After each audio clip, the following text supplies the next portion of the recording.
All right. Let's see. Well, socials. Let's see. Right, there we go. All right, let's get started. Mm-hmm. Hello, Smart Money 2 podcast listeners. Welcome to this week's show. My name is Kirk Chisholm. I'll be your host, and today I'm joined with Doug Hagren. Hey, Doug. Happy post Memorial Day. Hope everyone had a good time. Happy post Memorial Day. Yeah, it was. I know, although the memorial part probably isn't happy. It's kind of like my Jewish Yeah. friends. I say, I'll be like happy Passover. Like it's not really a happy time, but I think of it as time with family. And anytime you connect with families, happy. I know that the general background meaning of both Memorial Day and Passover are not necessarily around happy moments, but may we enjoy the people that are present and remember the ones that are lost. So. Yeah, I feel like it's one of those things you say and you don't think about that you say, and you're like, yeah, that doesn't make any sense. Yeah. But we do a lot of stuff. I'm trying to think of some off the top of my head, but this is definitely one that we don't need to celebrate in that way. But we celebrate in the fact we remember the people that were important. So anyway. So hopefully people enjoyed their extended weekend. I know for pretty much most of May, it's been absolutely miserable, and this morning I'm struggling a little bit. But yeah, I mean, most of the month has been tough. It's been bad weather, allergies. Although yesterday was beautiful. It was actually it's beautiful today too. But we're having a string of it here in the Boston area, which is great. Yesterday I was outside all day, biking around, walking. It was great. It was a good day. So needed that off. But like everything else, I went to the extreme and spent most of the day into the late evening playing with AI, which we'll talk a little bit about AI today. Do you raise your hand, Doug? Did you want to say something? Yeah, I was just gonna say, if you're feeling what you're feeling, Kirk, and I'm sure other people listening, it is allergy seasons are becoming more severe and longer in the past. In 2025 is, I believe, I heard something like it's the worst pollen in decades for sure. And I mean, so if those of you in Texas probably are familiar with something called cedar fever, but it's flu-like symptoms, and it coats everything. I live in Minnesota. I've never seen it like this, but everything we have outside is literally yellow. It's gotten a little better in the last week or so. It's some rain that came through, but it's absolutely brutal. So if you're feeling like the allergies are worse this year, they are. Yeah, it's interesting. I feel like they say that every year, and I feel like I've never seen it like this though. It's definitely. The pollen is on everything. Like I've never seen it. What I find interesting is over the years, growing up, I had allergies. I had bad allergies. Pretty much always had them, but it was pretty much to everything. I didn't have any problem in August though, when ragweed season. Didn't have it in the winter. Some people have it for like mold and other things. I didn't have those, but I just had general overall allergies in the spring. And it was just horrendous. Played baseball, was sitting there, my nose was a faucet. It was just awful. Subsequently, I figured out a bunch of stuff that helped me fix it. I figured out instead of being allergic to everything, it was just milk. When I just stopped drinking milk, all of a sudden, all those symptoms went away, which is interesting. And like when I got tested with the skin test, like everything lit up. But milk didn't. Milk didn't light up. Neither did wheat, eggs, shellfish, all that other stuff. But when I stopped drinking milk, all of a sudden it went away. It was interesting. I've been fascinated by all this stuff. We don't have to make this into a health podcast, but I will say that over the years, I've tried to reduce the histamine foods. So what I also found is when you're having histamine foods, things like spinach, which you wouldn't think is a histamine food, that made things worse. So last year I stopped having histamine foods and most of my allergies went away. The ones that stuck this year, my eyes, my eyes are constantly itchy and dry. Had some sneezing in the beginning, but that's mostly went away. But what I found over the years is like 4 weeks. 4 weeks, whenever they start, it's 4 weeks, then they're done. So this weekend, I was outside all day, no problems. My eyes still are a little dry, but no breathing problems, no sinus problems. So I think I'm through the thick of it. which is good. But yeah. Anyway, go ahead, I'm Doug. gonna leave it on this since you talked about histamines, and then we'll move on. But I've noticed everybody loves sourdough. Sourdough's all the rage, especially since COVID, because a lot of people started baking, and baking it for themselves. And even my sister and brother-in-law, they started a batch, and now it's like they give out sourdough to everybody. Every time I eat sourdough, especially like a heavy sourdough, I feel nauseous, and I couldn't figure out why. Everybody loves it. It's like, why do I just feel like crap after this? Turns out sourdough is high in histamines. I feel kind of, and the same thing happens with like hoppy beers.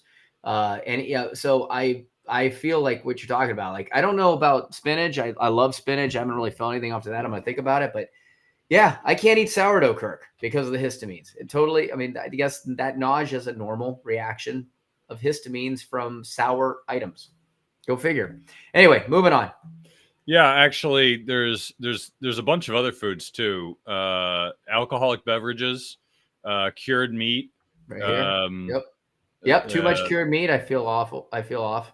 Yep. You've got cheese, bananas. Actually, bananas I found interesting. Like if I have bananas in like sometime in February for like there's like a week. If I have a banana, I will nonstop sneeze for like 5 minutes. Can't just stop sneezing. But it's only like that week. It's only bananas. It's the weirdest thing. Orange juice does the same thing for like a week in the winter. It's weird. Tomatoes, eggplant, spinach.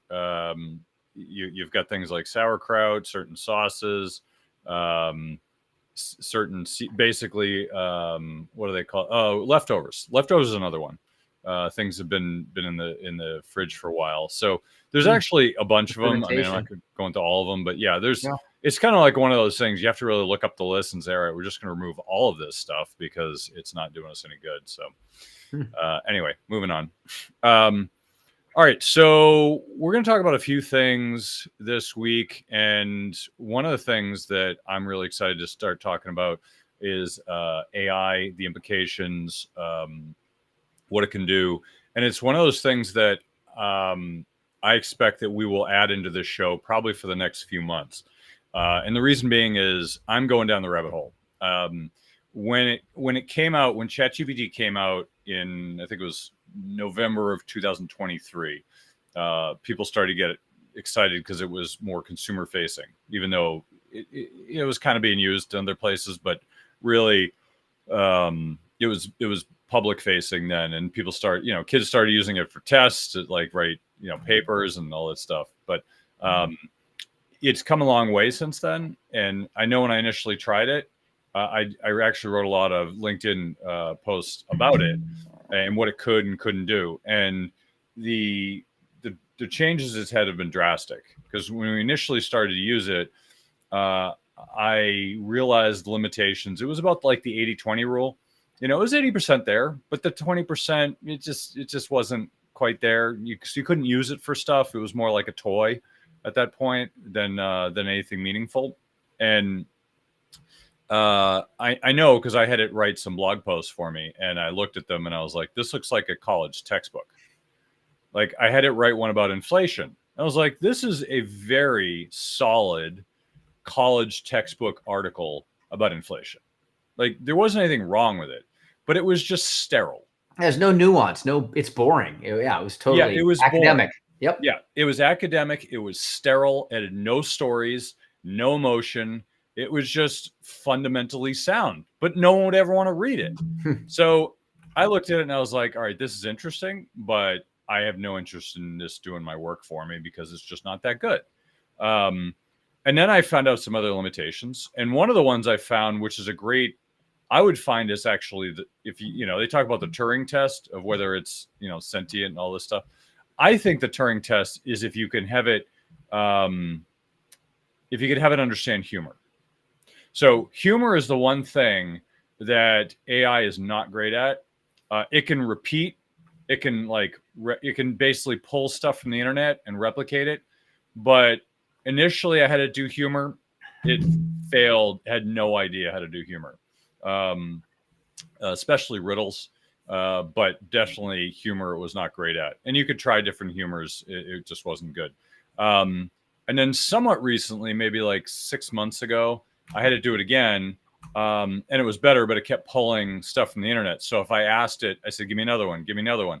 And after about like 5 tries, it started to fall apart. It started to repeat the old ones. It started to make stuff up that was terrible.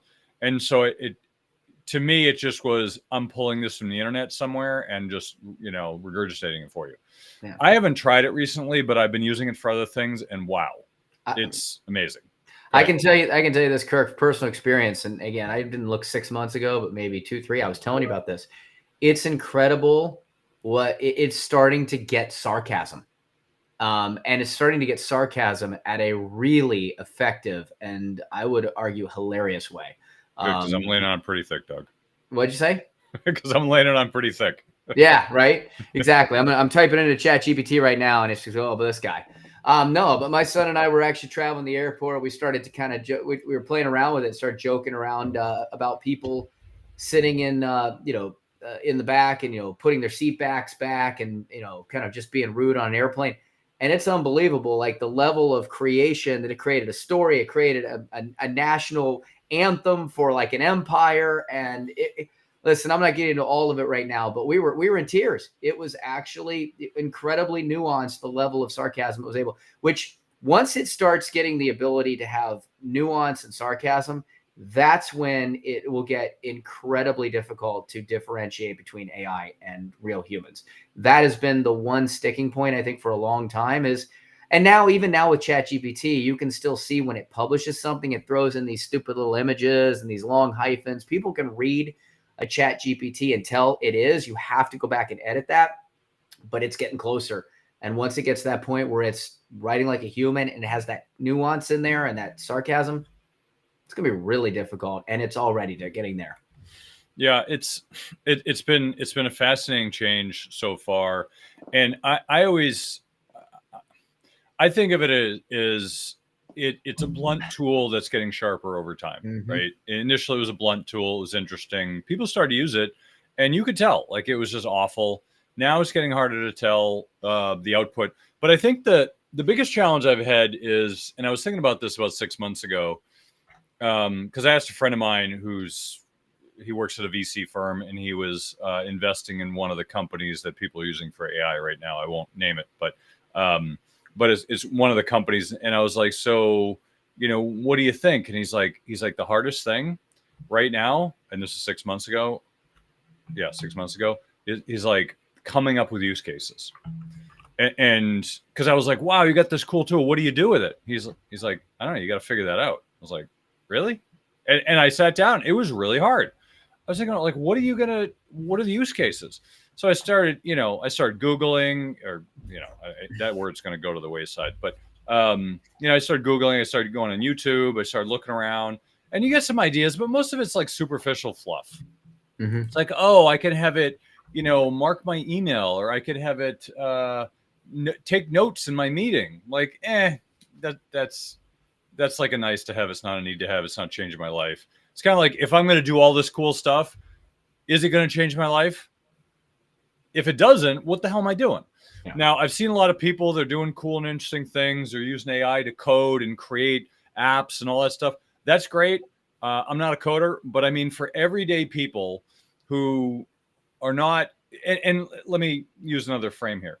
AI is also at this place where, if you think about like the knowledge set of people, right? There's like Joe Sixpack, who knows nothing about technology. They probably hit Google once in a while if they're confused, but they're really not technologically based, right? They're just an average person who uses, the internet for all the things that most people use it for, porn, watching the game, Netflix, whatever. Like, there's like some basic level of understanding of technology, right?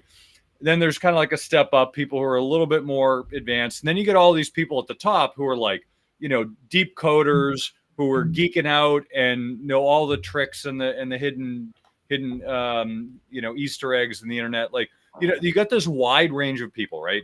And the people at the top, those are the people who are actually making AI, like the people who really geek out on this stuff. Like, they've come up with some really crazy stuff, but it's not something that Doug and I could come up with, because that's not our skill set, right? I'm not a coder. I know how to code. I just have no interest in it. In my youth, I was coding and learned all this stuff. I have no interest in it. But I understand the concepts. So but somebody like me, even I'm just looking at it like, what do I do with this stuff? So I think it kind of falls in the range of adoption, right? So when things first come out, if you think of any new technology, video games, it was basically like computer geeks, like the hobbyists. Not even the computer geeks. These are like hobbyists, not even kids. These are like computer geeks, like early on, that like made their own computers, right? When computers weren't a thing, because you had to make them.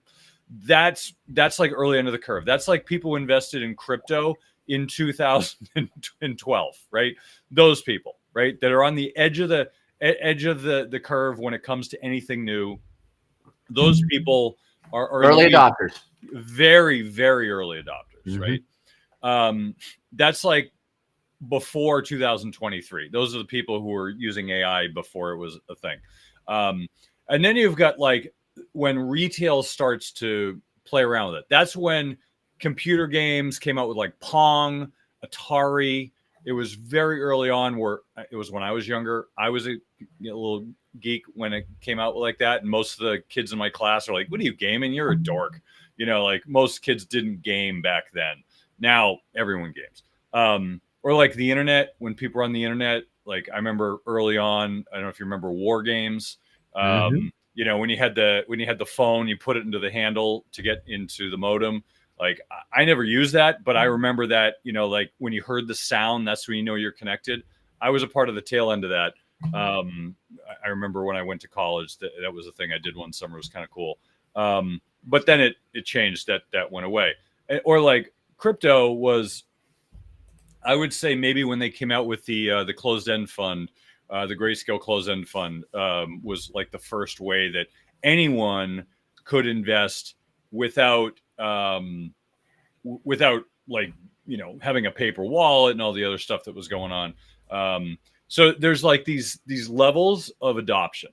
And if you look at AI, I think when it was retail, fit into that piece. When people first started to be widely adopted, right? So AI now I would kind of put at the stage of, it's not quite at the, hey, we're having a crypto ETF go out, which is what happened earlier this year. It's not at that stage, or it's not at the 1999 stage where everyone's doing it. I think we're at the stage where a lot of people are doing it, but not everybody's doing it. So here's the stage where I would see where that hits.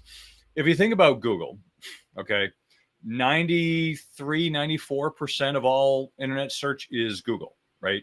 I think Bing has like 4% and the rest is some other providers. But effectively, it's almost all Google, okay? They've monopolized search.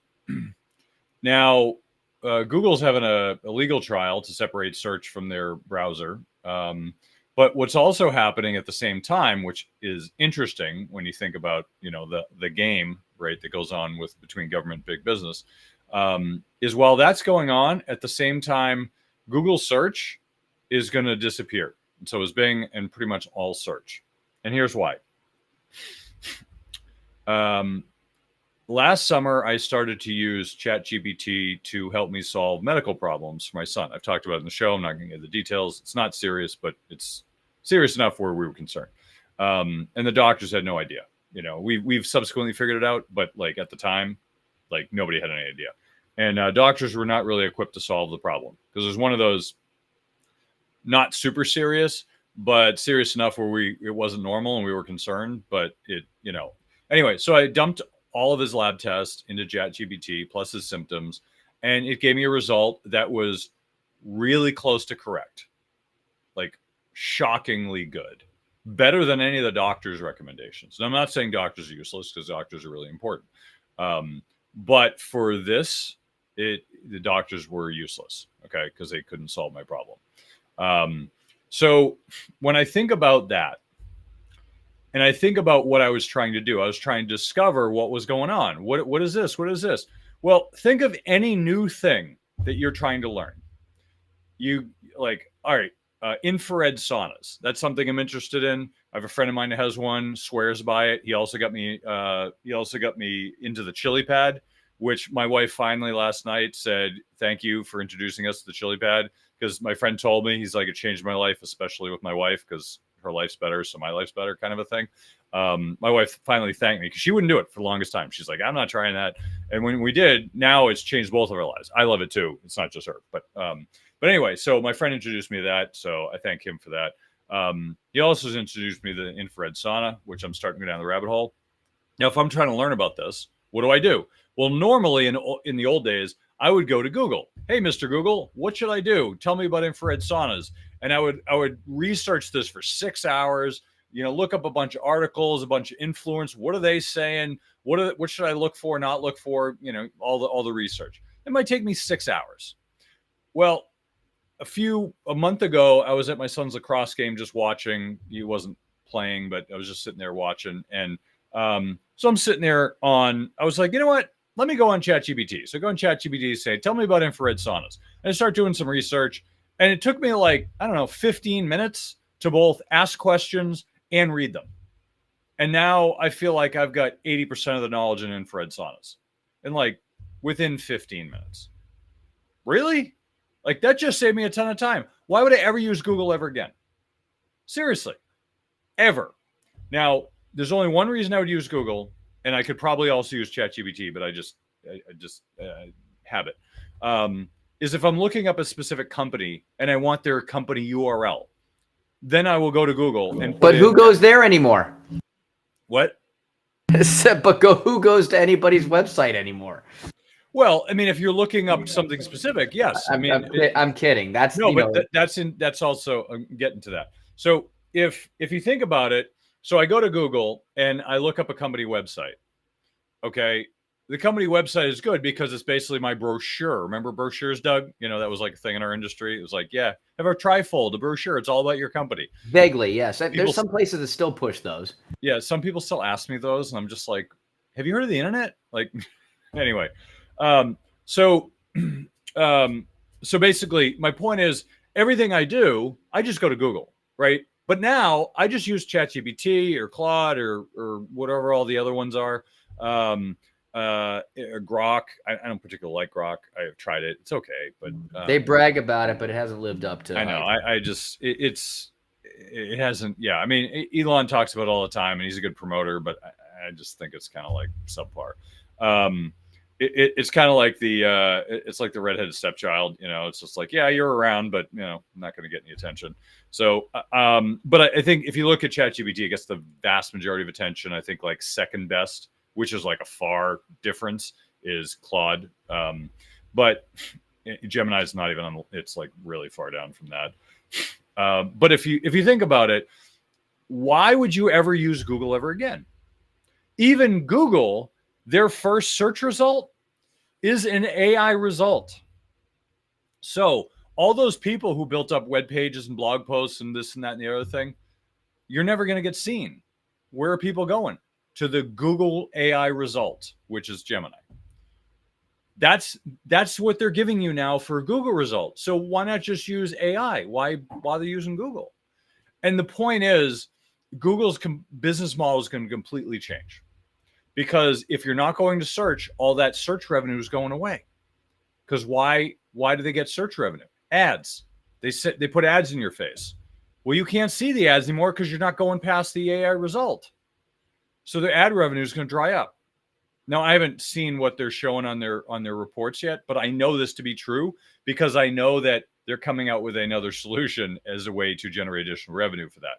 And that is lead gen. And if you haven't seen this, it's in the beta test mode. So it's just not in all cities. I think it's called Google Locals or something like that, local business. Anyway, so you can go buy, if you're a business, you can go buy leads and they're not that expensive. And that will be the next gen. So I don't have to do an ad. I just say, hey, Google, set me up with some meetings. And it costs whatever, $20 to $150, somewhere in that range. And it'll set me up with meetings. That's worth it for a business, right? It's better than doing ads. Why I have to learn this? Google has all my information. They have more information than anyone else. Apple, Facebook, they got great information on me. So great targeted leads. Hey, Kirk, is it Yep. called local services ads? Is that what you're talking about? Reach Local, I think that's It's what got a I'm weird name that Yeah. you can't remember, and honestly, I tried to remember it. I can't. If you just look up like local for business, anyway, it's still beta test and it's really hard to find. Google's not advertising it right now. But I will tell you that it does exist, and I'll find it for another thing in the show here because it's just it's where things are going for Google. So I'm sure they'll be able to replace their ad revenue, but for now, it's just it's going to change the dynamic of search, and the point being, it's going to change everything. So when we think about the adoption rate, we're still not at the place where I can say, "Hey, ChatGPT, go solve my problem for me," which is where I think people hope. We're at a place where you can solve a lot of challenges through AI, but you have to understand how to use it. So this is the stage where it's like, hey, I can go, it can solve my basic problems and it give me like a really crappy result. But if I do it right, it gives me shockingly good results. So I'll say this and I'll move on and give Doug some time because we started a little late. One of the things that I did, so yesterday I spent the greater part of yesterday messing around with not with ChatGPT, with Claude, and I had it start to do my business planning from a high level. And what I had to do, so years ago, I had this book Traction. If you guys have never read it, if you're into business, this is like the Bible on your setting up a business correctly. People told me about it for years, didn't try it. When I finally did, I'm like, holy crap, what did I miss? Anyway, so I did all this work, and there's this phrase I always tell people, the process is the goal. Now, what that means is the process of doing a business plan is the purpose of the business plan. It's not the result. Most people think it's the result. It's not the result. It's the process you go through to create the result that gives you what you need, because it forces you to go through and do the hard work and think through all the different implications of what's going to happen here and what's going to happen, not just throw numbers at a page to wow people, but to actually go through the process of thinking and understanding, how did I get to this result? Oh, well, I made this mistake, and you fix it all in your head before you go out to market. Same thing with, what I did with Traction is I sat down and I thought through, it's not a business plan, but it's more of like it's more like a framework of how to operate your business. So when I went through that, I learned a ton about my business that I didn't think about before, and it's helped me dramatically improve a lot of aspects. So anyway, so I went through that mentally. It was great. When I started to go through yesterday with, I was using Claude for this, and I built a similar framework through Claude, and it basically, I gave it a framework. It asked me a bunch of questions, and I answered them for it, and it built me basically a document that I could use and feed to AI in the future and know everything that it needs to know about me to answer my questions about my business. It's like, I know ChatGPT has memories, Claude has artifacts. Like each one has their own thing, but it's basically like captured memory of what it needs to know to answer my questions accurately about my business. And I spent the greater part of yesterday doing that. It is so effing good. I asked it to give me a result after I had it build this out, and it was like, holy crap, that's good. I was shocked. Now, it took me some time to build out, and I'm actually taking a workshop over June, which will take me, I think, 3 or 4 weeks. And it's basically helping business owners to build this out. And my biggest challenge is still use cases. Like I need to sit down. I found a bunch, but like I need to really sit down and build out. And it's my opinion that for anyone who's looking to start a business, anyone who's a business owner, this is a pivotal moment where you can be so far ahead of the curve. If you can't make money, you're probably an invalid. I think it's okay to say retarded now, right, Doug? I think that's socially acceptable now. Officially, since January of this year, the word Yeah, retarded is now okay. Yeah, I think Joe Rogan said it's back okay, in the English so language. It's okay. Yeah. Use. I think you're definitely retarded, because it's so far ahead of the curve that I've seen stories like online of people doing crazy stuff. I'm like, oh my God, this is like such a good opportunity. And at the same time, people are complaining that they don't have enough money to survive. Like, this is a time you could become a millionaire. I've heard stories of like kids, 18-year-old kids building apps with $20 million revenues because they're in high school and they just use AI to create like apps, like crazy stuff like that.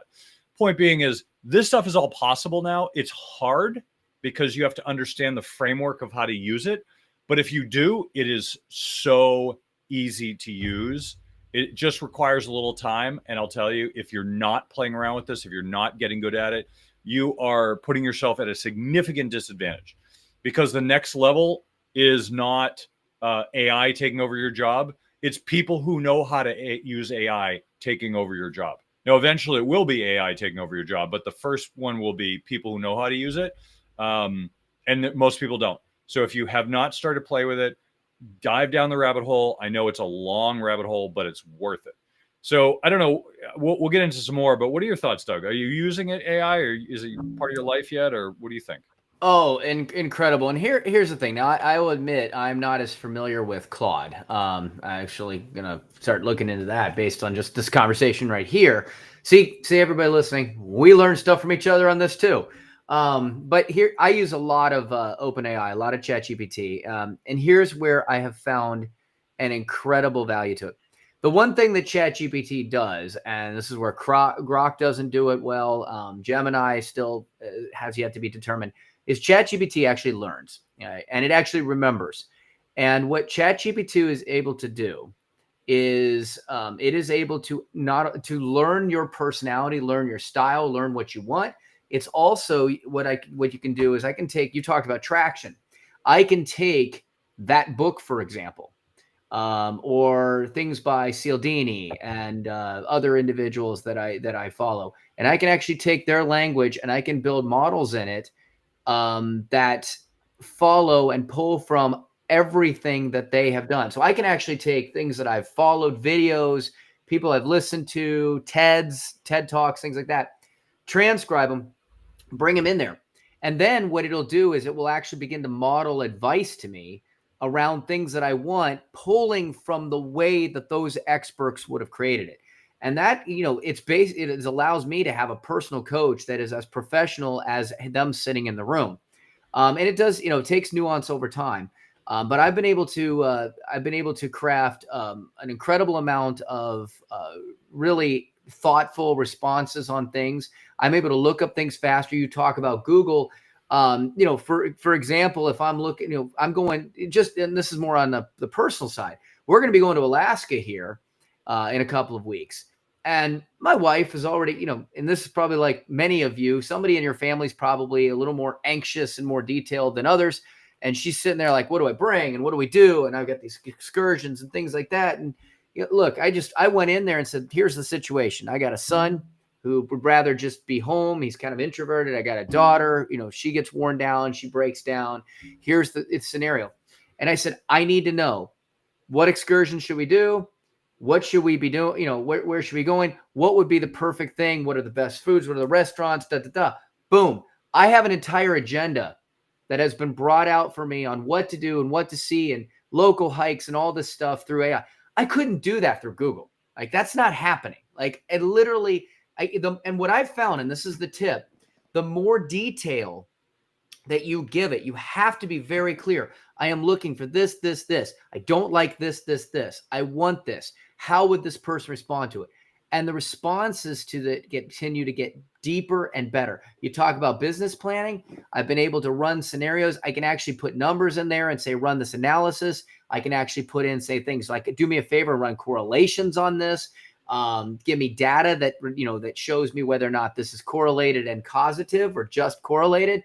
An amazing amount, but you have to be very clear in what you ask. And I will say that it makes sense. This is where we have the paid version. It runs, again, I can use it a lot more. I can go deeper because you run out of, usage on the free version. But even on that level, the quality that it's able to create. I mean, heck, I came up with my own cocktail this weekend. And I had some ideas for it. I said, how do these things balance together? And it was coming back to me like, do this, yep, that's great. Unbelievable. Best drink I've ever had. Seriously. It is. So it really is something that takes time. It's really something you have to be very clear on. You need to expect, you need to set the parameters that you want with it.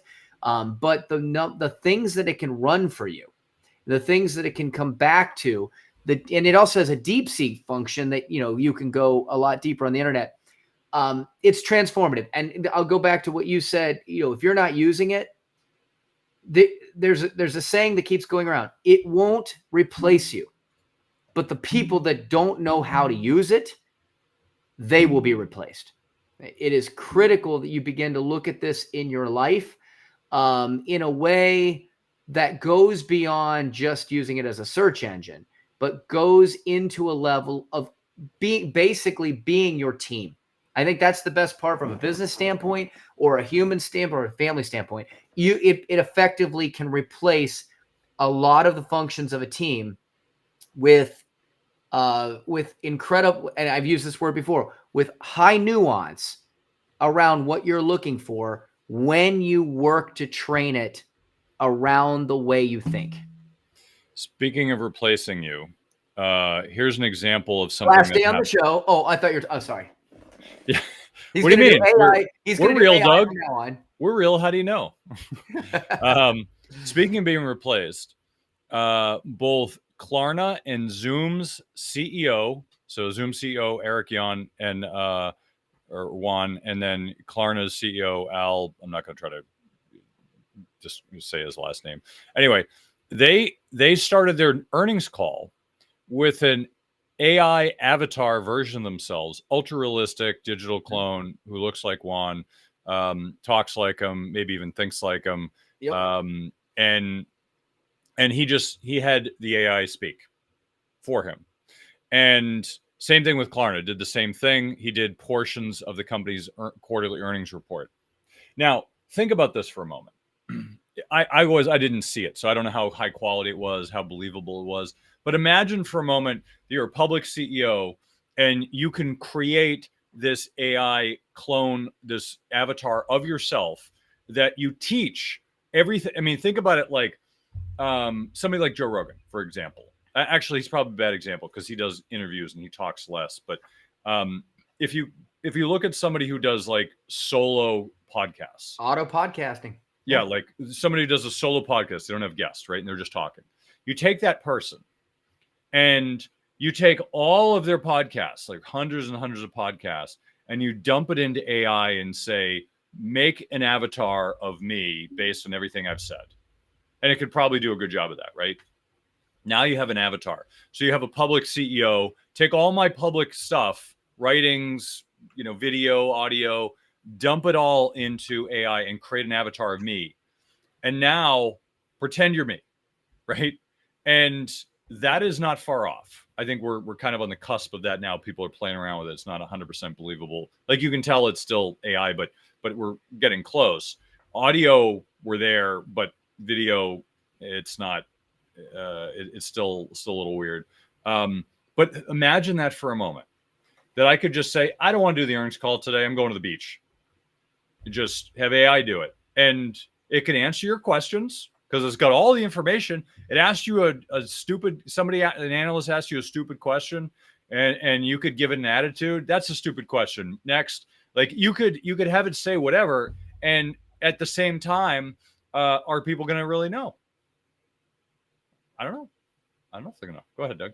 Yeah, well, you said something last week, and since we're talking about, and I was going to talk about that avatar for the CEOs today, so I'm glad you brought that up. You said something last week, which I thought was important. I didn't get to it last week, but I want to say it now. And that is, talking to AI. So there are some tools out there that are getting more popular in use.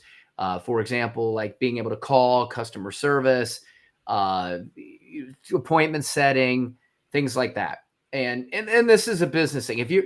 They have found, there's a lot of studies that show that if someone, let's say you've got leads, or you've done a seminar or webinar, and you've met people and they've said they want information. And if they book with you, or they've requested this information, there are studies that show that the most effective way to actually have that conversation and get somewhere is to be able to respond to them within like 5 minutes. The problem with that is it's almost impossible. Unless you have a team that can literally monitor those things and just be on the phone. If you're a solo practitioner or at least a lean shop, you're going to have to, you're going to probably be in meetings. You're going to be doing other things. You can't say, oh, lead came in, pick up the phone. The other thing is, especially in the world of digital, a lot of people these days are clicking on that stuff at 11 p.m. at night or 1 a.m. in the morning. Like that's when they're going through this, and there's no way you can call them back. But guess what? Digital AI responders can, and they can do it immediately. But here's what they found in studies is that people are very suspicious of AI. They don't want to talk to AI, right? But that is not the case if the AI was honest. What people don't appreciate is they don't like to be tricked. We don't like to be tricked. Gen X, we don't like to be tricked. We're suspicious anyway, right, Kirk? Yeah, we right? don't want any help. We don't want any help. I mean, we don't even want to be asked. We're sitting there walking down the hardware store. Can I help you? No. If I wanted help, I'd come grab you. Right now, I'm good. Leave me be, right? It's latchkey. The reality is they're finding is that if the AI says, hey, I'm Jim, I'm the AI scheduling assistant for Douglas Hagen or for Mergent Group or for Innovative Wealth, that they've actually found that people respond to that. As long as it was honest as, hey, look, I'm not real. Can't really answer a bunch of questions for you. Don't go down the rabbit hole of theory. But look, I'm calling you because you had some information. What did you want to talk about? We can set it up. We'll put that in. What time would you want to meet? Let's get you scheduled. People are actually reacting incredibly well, way better than they have expected humans to do, as long as it was clear going into it. Look, I'm not talking to human, but what people cannot stand is trickery. And so if you call in, if you AI or and this is going to be a real problem, earnings calls. I'm already thought of something, I know some people that for some major Fortune 500 companies, they're basically PR, right? The worst job about PR is you really only, your job really only comes into matter when things are going wrong. Like, if, for a telecom company, weather events, things like that come through and all the, the company is just down across the country. That's where the PR person has to answer all the questions. And it's an absolute nightmare, right? But guess what? That would be an incredible opportunity to have an AI PR person because they can field all of that. And you know what? There's no emotion. Boom, boom, boom, boom, boom. Very factual. Whereas a human, and we've seen this even with like the presidential press secretary, it takes an incredible amount of skill to manage the emotions of that room. And I don't care if you're Democrat or Republican, we've had the people that have been in that role, whether you like them or not, they do an amazing job because none of you have stood in front of that war room of those journalists, just bam, bam, bam, and trying to trip you up because a lot of them are agenda based. But man, you step back and do that with AI. Now it's going to be hard to do for the presidency, but for PR, like, earnings calls, things like that. Yep. This is the AI. We're just putting the report out there. Good luck asking a bunch of questions. We're just going to give you facts. We've got basic answers, no emotion, moving on. I can absolutely see that implementation happening sooner than later.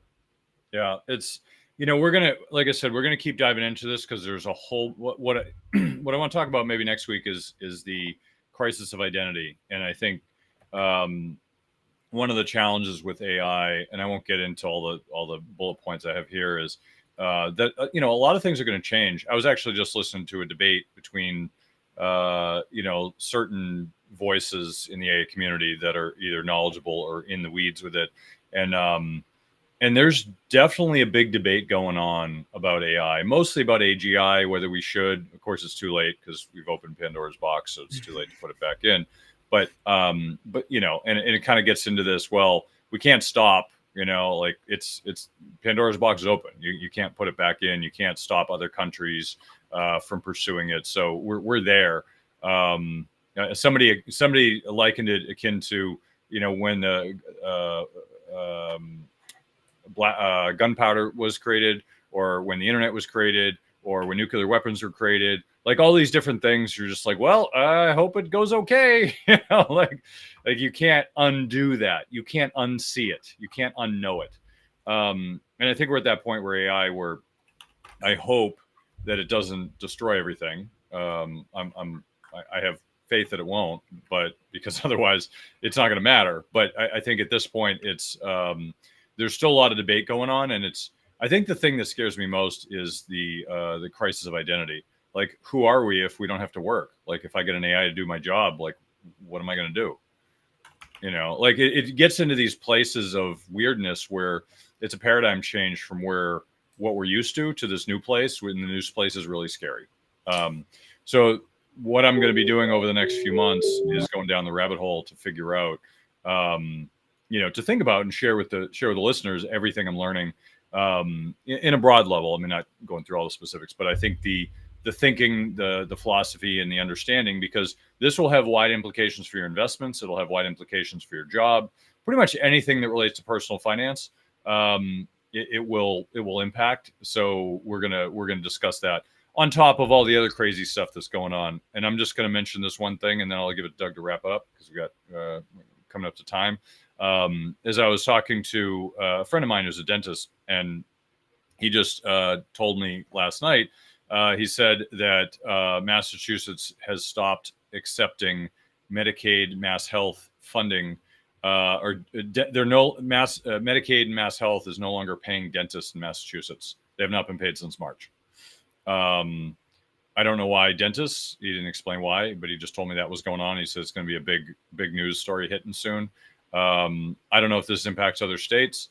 But I saw a small news article that claimed that, well, it's because of the budget and because they're cutting costs. And like, really, I don't know. Did they cut Medicaid? I don't remember them cutting that. But it's anyway, supposedly in the bill going to cut what's going to the states. I haven't looked through it to see if that actually was built in the final. But yeah, but it hasn't been cut yet, and yet they're not paying people. So to me, it seems like it's a little bit of politics being played with people's payments as a way to influence people's behavior, this is the thing I hate about politics, is they take it against the people and be like, oh, they cut this. I'm like, well, I haven't cut it yet, assuming they do. But anyway, the point being is it's a mess.